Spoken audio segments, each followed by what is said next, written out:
Tottenham were one of the most exciting teams in the Premier League last season, but they still only finished 5th. So, how much work is needed to make Ange Postecoglou's side both a fun team to watch and one that's more likely to challenge for major trophies? Welcome to Sensible Transfers, where we look at squad weaknesses and identify realistic solutions to solve those problems. We're not going on rumours, we are looking for who are the most sensible and realistic transfer signings based on tactics, data and opinion. In the case of Tottenham, there are 3 key areas that are in need of the most attention: their leaky defence, their lack of creativity from wide areas, and the troublesome striker position. Postecoglou has spoken before about his ultimate aim at Tottenham being to make them Premier League champions. And while that's unlikely to happen in 2025, a good sign of progress would be putting distance between themselves and the clubs that finished behind them last season, like Chelsea and Manchester United, solidifying their place in the top 4, and closing the gap on Liverpool, Arsenal and Manchester City. Any summer transfers then should be aimed at making these goals a reality. Their leaky defence is probably the best place to start then, given they conceded 61 goals last season, which was 20 more than Liverpool and more than double that of their North London rivals. But the defensive numbers do change significantly when adjusted for who is on the pitch. For example, when Pedro Porro, Christian Romero, Mickey van der Ven and Destiny Udogie played last season, Tottenham conceded 17 goals in 15 league games, so just over a goal a game. If they had maintained that security over the entirety of last season, Tottenham would have had the 4th best defence. The drop-off came when Postecoglou was forced to use his backups. For example, when Mickey van der Ven was injured last season, Ben Davies was his replacement. When he's fit, van der Ven fills a crucial role in this Tottenham defence. He acts as a counterbalance to the aggressors like Romero or Dragusin. If opponents are able to get through pressure and put a ball in behind the defensive line, van der Ven has the recovery pace to manage the situation. Ben Davies, however, is much slower than van der Ven, and in the 9 games he played after the Dutchman's injury against Chelsea, Tottenham conceded 16 goals. So clearly, stronger backup is needed for when van der Ven is rested, and my choice is Evan Ndicka. He currently plays for Roma, and his physical profile is a strong match for what I think Tottenham should be looking for. He's dominant in the air, he's quicker than most centre-backs, and he's also left-footed. And while the data shows that he's not a particularly aggressive defender, there were moments in the second half of last season under Daniele De Rossi where, playing in a back 2, Ndicka was comfortable stepping out of his back line and closing players down. This means that the 24-year-old should not only be able to cover van der Ven's role with his recovery pace maintaining that security at the back, but he could potentially cover Romero's role too. He's currently valued around £25 million, but as pointed out by James Horncastle, Roma have done a lot of spending this summer, so they might need to sell to balance the books. There might be an opportunity then for Tottenham to sign a centre-back of starting quality whose price isn't too extortionate. Let's move on now to left-back, another position where Davies has had to deputise. Problematic given that he's nothing like Destiny Udogie, who is clearly a very important player for Postecoglou, particularly in possession when he rotates with James Maddison. This movement alone can be difficult to defend against because if the opposition are trying to mark man for man, then they can end up getting dragged far across the pitch and leaving spaces for Tottenham to exploit. And even if the opposition focus more on just holding their shape, Maddison and Udogie are still intelligent at creating positional overloads, which is good for facilitating ball progression. This only works because Udogie is great on the ball. He was one of Tottenham's best players for progressive carries per 90 last season, as well as progressive passes per 90. Basically, he consistently got through opposition pressure before finding a teammate in a dangerous position. Udogie's backup then should be able to step into this role and at least come close to the Italian's productivity. I think Ferdi Kadıoğlu could be this player. He spent the last year playing as a right-footed left-back for Fenerbahce and for Turkey, most recently at Euro 2024. Defensively, he has relatively similar statistics to Udogie. He is playing for a dominant side in a weaker league, so it is hard to gauge how well these numbers translate to Premier League football, although his numbers did hold up well during the Euros. But Kadıoğlu shines with the ball at his feet. He's contributed to 12 goals and assists over the last 2 seasons. And that's partly because Fenerbahce have used him as a number 8 in possession, much like Udogie at Tottenham. And despite being right-footed, he's comfortable taking the ball on his left foot and going past his marker on the wing. He's not just effective in central areas. He should be a good fit for Postecoglou's system, and as a rotation option, he should have time needed to adapt to Premier League football. Let's move forward now and onto the next problem in this Tottenham squad: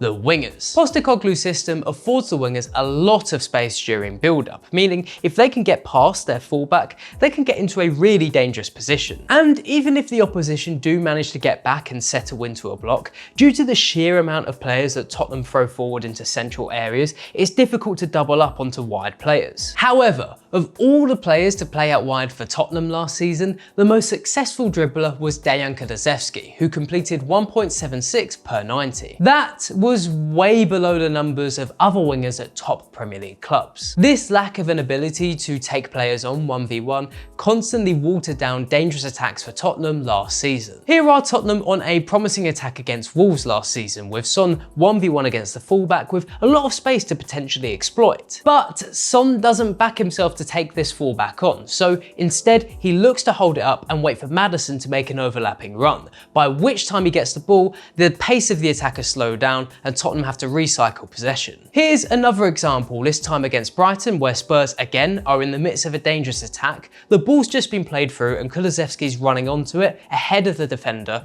while Werner is making a good run towards the back post. If Kulusevski was confident on his right foot here, he could drive towards goal before firing the ball across for Werner. Unfortunately, that's not the case for the Swede, and instead he looks to slow down and then cut inside before playing a pass across goal that's easily intercepted. Considering Tottenham have made the loan of Timo Werner permanent and they have Mikey Moore and Son in that position as well, I focused today's sensible transfer search on the right wing. To ensure it's someone who can make an instant impact in this Tottenham side, I've narrowed my search down to a winger completing over 2.5 dribbles per 90, enough to rank in the top 50 in Europe's top 5 leagues for that stat, who has strong underlying numbers in terms of goals and assists, using Kulusevski's numbers as a benchmark, and most importantly, they need to be comfortable at hugging the touchline and cutting inside, as well as dribbling on the outside. The resulting match from this search was PSV's Johan Bakayoko. The Belgian is coming off a title-winning season, one where he was one of the top scorers in the league, one of the top assisters in the league, and one of the most dangerous dribblers. Not only in terms of attempted take-ons, but his dribble success rate was above 53% for the second season in a row, which is very encouraging considering Bakayoko only turned 21 in April. He's still maturing physically, but that hasn't stopped him from consistently beating his man, and that's partly helped by his unpredictability. Here's an assist he made against Ajax in the 22-23 campaign. He's received the ball around the touchline and he's creeping towards the penalty box. Instead of trying to cut inside, Bakayoko makes a quick burst round the defender before making a cross on his weak foot for Luke de Jong to score a header. Here's another more recent assist against Ajax, almost identical to that Kulusevski chance from before.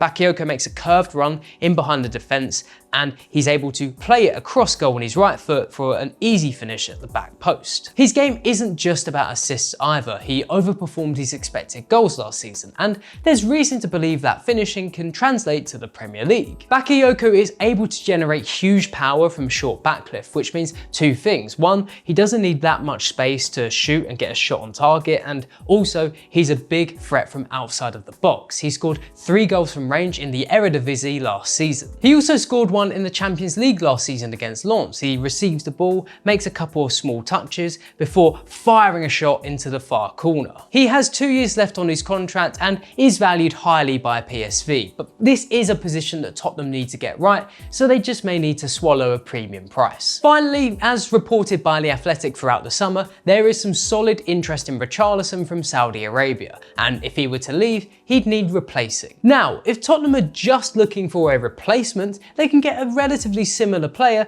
in Matheus Cunha from Wolves. Like Richarlison, Cunha is adept on the ball and good at linking play together centrally, which is an important task in Postecoglou's system. The striker is often the most static player positionally, acting as a reference point during build-up to help quickly start attacks by receiving the ball and bouncing it to one of the many players orbiting around him. Cunha operated a little more off the left-hand side last season, but he shares a lot of similarities with Richarlison, particularly in their defensive work and their link-up play volume. But Tottenham might not necessarily need a striker who is similar to Richarlison. At Celtic, for example, Postecoglou's striker was nowhere near as involved in build-up as Richarlison at Tottenham. In fact, despite playing in a side that averaged over 70% of the ball, Celtic striker Kyogo Furuhashi averaged just 6 passes per 90 in his final season under Postecoglou. Maybe that's because it's easier to build up in Scotland than it is in the Premier League, and Celtic didn't need that extra player dropping in. However, if there's a chance that Tottenham can place less of a burden on their striker during build-up, then they could potentially accommodate more of a finisher, someone who's likely to score more goals than Richarlison or Cunha would next season. If that's the case,